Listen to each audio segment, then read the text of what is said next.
Assalamu alaikum wa rahmatullahi wa barakatuh. Jazakallah khair for coming. So today inshallah we'll be discussing about Surah Kahf. اور سورہ کہف میں نے اس لیے choose کی ہے کیونکہ یہ ہمیں سلوشنز بتاتی ہے کہ فتنے کے دور میں کیا کرنا چاہیے، اسپیشلی 21st سینچری کے جو چیلنجز ہیں مسلمانوں کو جو لاحق ہیں اس کے حوالے سے ہمیں کس طرح ریئیکٹ کرنا چاہیے، کس طرح ایکٹ کرنا چاہیے، کیونکہ اسلام ایسا ہو نہیں سکتا کہ کسی بیماری کا علاج نہ بتائے. تو ہر بیماری کا علاج قرآن میں موجود ہے. اب یہ سوال اٹھتا ہے کہ دجال کون ہے، دجال کب آئے گا، دجالی فتنہ کیا چیز ہے، قیامت کب آئے گی، قیامت کے کیا سائنز ہوں گے، اور اس دور میں جب ہر چیز بہت ڈسیپٹیو ہوگی، جب ہر برائی جو ہے وہ اچھائی لگ رہی ہوگی، اس دور میں ہمیں کیا کرنا ہے اور کیسے ایکٹ کرنا ہے. تو سورہ کہف کی اہمیت اس حوالے سے بہت منفرد انداز سے واضح ہے حدیث میں آپ کو کچھ حدیث سناتا ہوں. ایک حدیث کے مطابق نبی صلی اللہ علیہ وسلم نے فرمایا کہ جو شخص سورہ کہف کی پہلی 10 آیا، ایک حدیث میں پہلی 10 آیا کا ذکر ہے، ایک حدیث میں آخری 10 آیات کا ذکر ہے، جو بھی ان آیات کو میمورائز کرے گا، حفظ کرے گا، وہ دجال کے فتنے سے انشاءاللہ محفوظ رہے گا. ایک اور حدیث کے مطابق سورہ کہف کے بارے میں یہ آتا ہے کہ نبی صلی اللہ علیہ وسلم نے فرمایا کہ جو شخص بھی جمعے کے جمعے سورہ کہف کی تلاوت کرے گا تو it will come out, it will shine as a light for ہم آن دا ڈے آف ججمنٹ. وہ اس اندھیرے میں، وہ جو محشر، میدان محشر میں اندھیرا ہے، اس اندھیرے میں وہ اس کے لیے ٹارچ لائٹ بن کے آئے گی اور اس کو گائیڈ کرے گی. سورہ کہف جو جمعے کے جمعے پڑھتا ہے، اس سے یہ بھی ثابت ہوا کہ ہر جمعے اس لیے بھی کہا گیا ہے شاید پڑھنے کو تاکہ ری انفورس ہوتا رہے وہ کانسیپٹس کیا ہے وہی ہم نے پڑھنے ہیں کہ فتنہ دجال سے یہ سورہ کس طرح بچائے گی انسان کو، اور اگر اس کو سمجھ لیں تو انسان فتنوں کے دور میں کیا کرے وہ چیز بھی سمجھ لے گا. پہلی ڈسکشن ہم کریں گے انشاءاللہ دجال کے حوالے سے کہ دجال کون ہے، دجال کب آئے گا، اس کے ایٹریبیوٹس کیا ہیں. کچھ چیزیں آپ کو بہت واضح ہونی چاہیے آپ کے سامنے. سب سے پہلے the meaning of the word دجال. اگر آپ دجال کا میننگ ہی سمجھ لیں تو آپ کو فتنہ دجال بہت اچھے طریقے سے سمجھ آ جائے گا. پہلی چیز، Dajjal is derived from the root word دجل البعیر. یہ ایک محاورہ ہے عربک کا، دجل البعیر. اٹ ایکچولی مینس کہ ہی، اس کا میں آپ کو میننگ بتاتا ہوں، ہی کورڈ دا کیمل وتھ ٹار. دجل البعیر کا مطلب ہے ہی کورڈ دا کیمل وتھ ٹار. ٹار سمجھتے ہیں آپ لوگ؟ لک کو کہتے ہیں. اوکے، کیمل کو لک لگا کے اگر ہم کور کر دیں گے تو کیا ہوگا، وہ کیمل نہیں لگے گا، یعنی کیموفلاج ہو جائے گا یا ہز اپیرنس ول چینج. تو یہاں سے آپ دجالیت کو سمجھیں، یہاں سے آپ دجال کو سمجھیں. ایک چیز ہوتی ہے دھوکہ، ایک چیز ہوتی ہے ڈسیپشن. فرق کیا ہے؟ دھوکہ بہت واضح ہوتا ہے، آپ کو پتہ لگ جاتا ہے اگلا انسان جو ہے ہمیں دھوکہ دے رہا ہے. ڈسیپشن کیا ہے کہ آپ کو اینڈ تک پتہ نہیں لگتا اور آپ اس کے دھوکے میں آ چکے ہوتے ہیں، اور پھر اینڈ میں جا کے آپ کو احساس ہوتا ہے کہ اتنے بڑے دھوکے میں کتنے عرصے تک رہا ہوں لیکن مجھے بالکل بھی پتہ نہیں لگا. اسی کانٹیکس میں اللہ سبحانہ وتعالیٰ نے دنیا کو بھی کیا کہا ہے، وَمَا الْحَيَاةُ الدُّنْيَا إِلَّا مَتَاعُ الْغُرُورِ، کہ بے شک زندگی، دنیا کی جو زندگی ہے، اٹ از نتھنگ بٹ دھوکے کا سامان ہے. اسی طرح دجال جو ہے، just like a camel is covered with tar to hide its identity, اسی طرح دجال نے وہ لبادہ اوڑھا ہوگا. کس چیز کا لبادہ؟ خدا کا، کہ میں خدا ہوں، یا مسیحا کا لبادہ اوڑھا ہوگا. لوگ کو وہ کہے گا کہ میں مسیحا ہوں. مسیحا وہ ہوتا ہے جو لیڈر ہوتا ہے، جو اچھائی کی طرف بلاتا ہے، جو لیڈ کرتا ہے لوگوں کو، جس کی طرف لوگ لک اپ ٹو کرتے ہیں. لیکن ہی از دی فالس مسیحا. اصل مسیحا جو ہے وہ عیسیٰ علیہ السلام ہے، اور فالس مسیحا جو ہے وہ دجال ہے. تو اس ورڈ سے ہم بڑا اچھا سمجھ سکتے ہیں کہ دجال لوگوں کو ڈسیپشن میں ڈالے گا، اتنی زیادہ ڈسیپشن میں ڈالے گا کہ انسان کو احساس بھی نہیں ہوگا کہ میں دھوکے میں ہوں، اور یہی دجالیت ہے اصل میں. دوسرا اس کا روٹ ورڈ ہے دجل. دجل کا مطلب میں نے آپ کو جیسے پہلے بھی واضح کیا تھا، اس کا مطلب ہے ڈسیپشن، دا گریٹ ڈسیپشن، یعنی انسان دھوکے میں ہوگا اور اسے پتہ بھی نہیں لگے گا. تو یہ ہے بیسکلی دجالیت. آپ کچھ حدیث میں غور کرتے ہیں. نبی صلی اللہ علیہ وسلم نے فرمایا کہ آدم علیہ السلام کی پیدائش سے لے کر قیامت تک کوئی فتنہ اتنا بڑا نہیں، یا کوئی کریشن اتنی بڑی نہیں. ایک حدیث میں کریشن کا ذکر ہے کہ کوئی کریشن اتنی بڑی نہیں جتنی دجال کی کریشن ہے، اور کریشن سے مراد فتنہ ہی ہے. اب what is the meaning of the word فتنہ؟ کوئی کسی کو پتا فتنہ کا کیا مطلب ہے؟ اللہ نے کہا تمہاری مال اور اولاد اور بیویوں میں تمہارے دشمن بھی ہیں، اور ایک اور آیت میں کہا کہ فتنہ بھی ہے تمہاری مال اور اولاد، آزمائش. ایگزیکٹلی فتنہ کوئی نیگیٹو ورڈ نہیں ہے، فتنہ کا مطلب ہے آزمائش. اگر نبی صلی اللہ علیہ وسلم نے حدیث میں یہ کہا کہ the world is sweet and green, اور بنی اسرائیل کو تباہ کرنے والی جو مخلوق تھی وہ عورت کی ذات تھی کیونکہ ان کے لیے فتنہ بن گئی تھی، اس کا یہ مطلب نہیں ہے کہ عورتوں کو ڈیگریڈ کیا جا رہا ہے، بلکہ فتنہ کا مطلب ہے آزمائش. عورتیں ان کے لیے آزمائش بن گئی تھی. اسی طرح دجال ایک بہت بڑی آزمائش ہے، اتنی بڑی آزمائش ہے کہ حدیث کہہ رہی ہے کہ آدم علیہ السلام کی برث سے لے کر قیامت تک کوئی فتنہ اتنا بڑا نہیں جتنا کہ فتنہ دجال ہے. آپ کو پتہ ہے صحابہ کو رسول اللہ صلی اللہ علیہ وسلم دجال کے بارے میں کیسے وارن کرتے تھے؟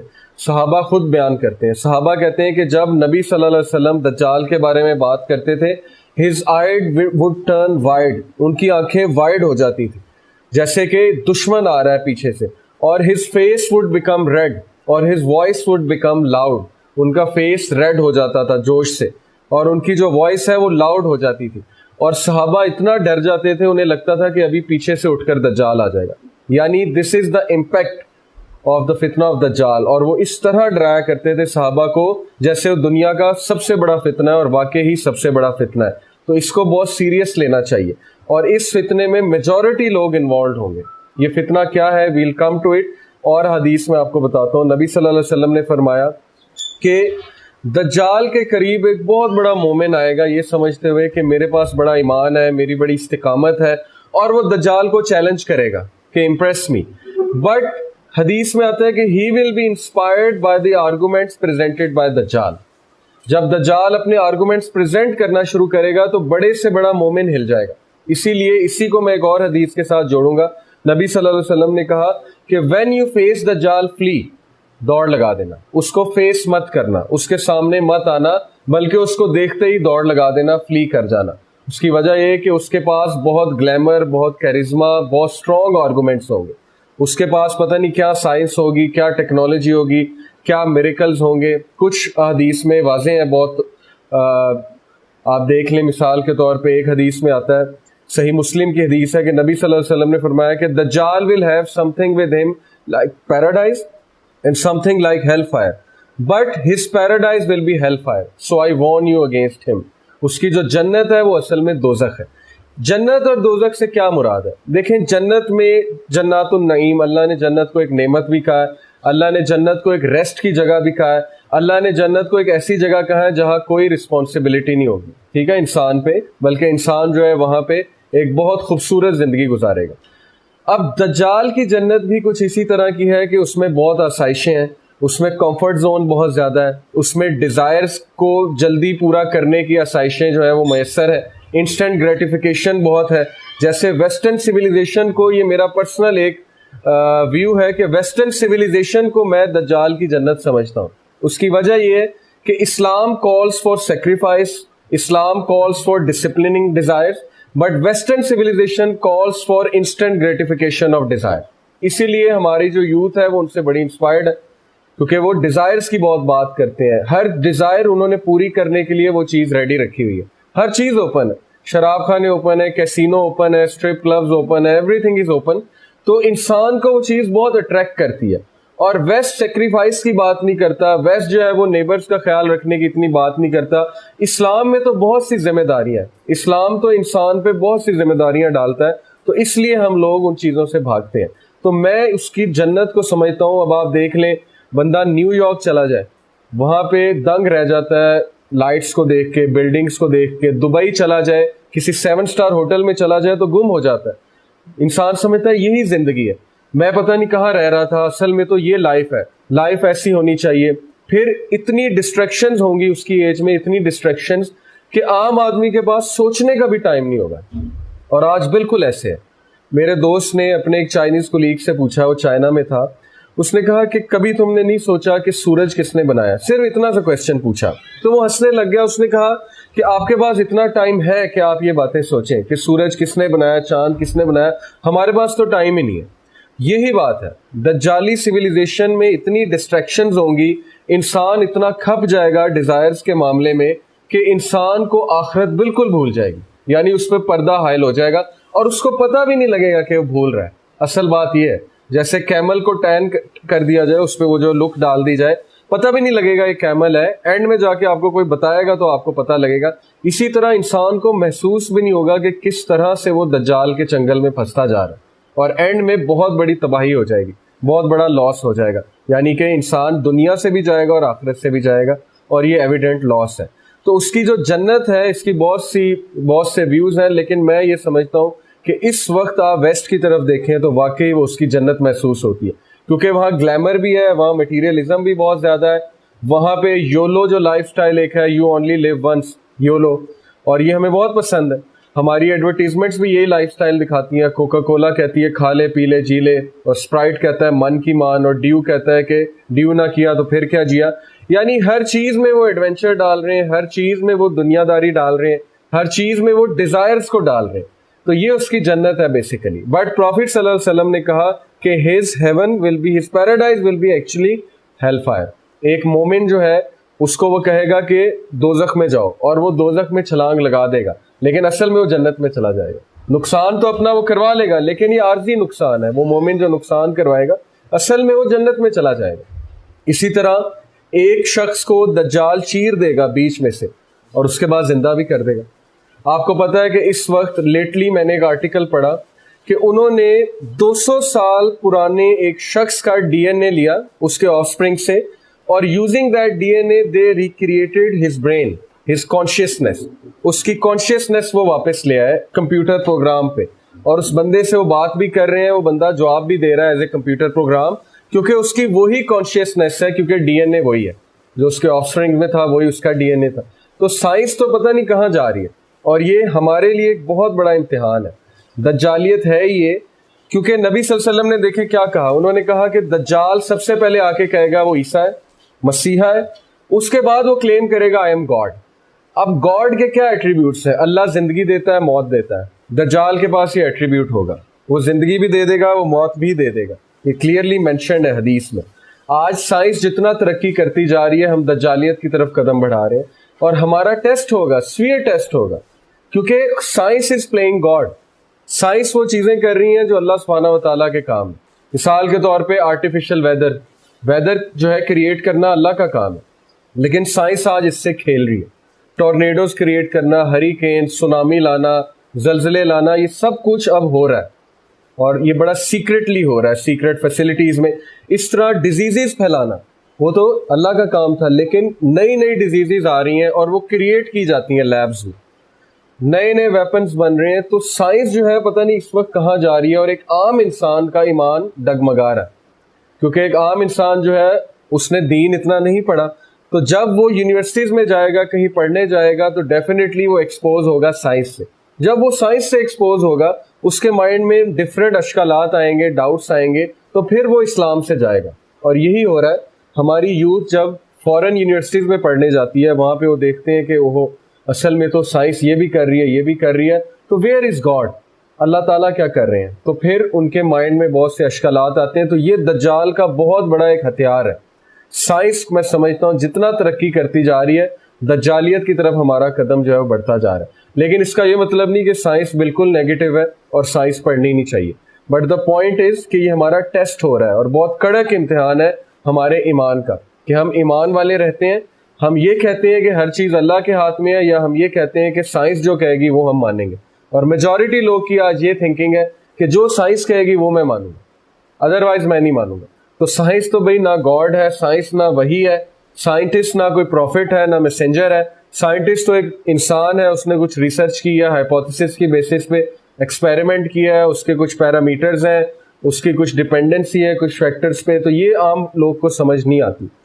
تو اسی طرح ایک حدیث میں آتا ہے کہ دجال جہاں جائے گا وہ خزاں لے آئے گا, جہاں جائے گا وہ پودے اگا دے گا, نباتات اگا دے گا, بہار لے آئے گا. یعنی اس کے ہاتھ میں ریسورسز ہوں گی, وہ غلہ کنٹرول کرے گا, مال کنٹرول کرے گا. آج اگر ہم دیکھیں تو جیوش لابی جو ہے, زائنسٹ جو ہے, وہ آلریڈی فوڈ ریسورسز پہ تو قبضہ کر چکے ہیں. جتنے بھی ہمارے 10 پیک فوڈز ہیں وہ سارے ان کے انڈر ہیں, اور جتنے بھی ان آرگینک فوڈز ہیں وہ بھی ان کے انڈر ہیں. اسی طرح جتنی بھی ملک انڈسٹری ہے آپ دیکھ لیں, آئل انڈسٹری ہے, فوڈ کراپس جو ہیں, وہ سارے آہستہ آہستہ وہ اپنے انڈر لیتے جا رہے ہیں. یعنی وہ اپنے اوپر ڈپینڈنٹ کر رہے ہیں باقی دنیا کو.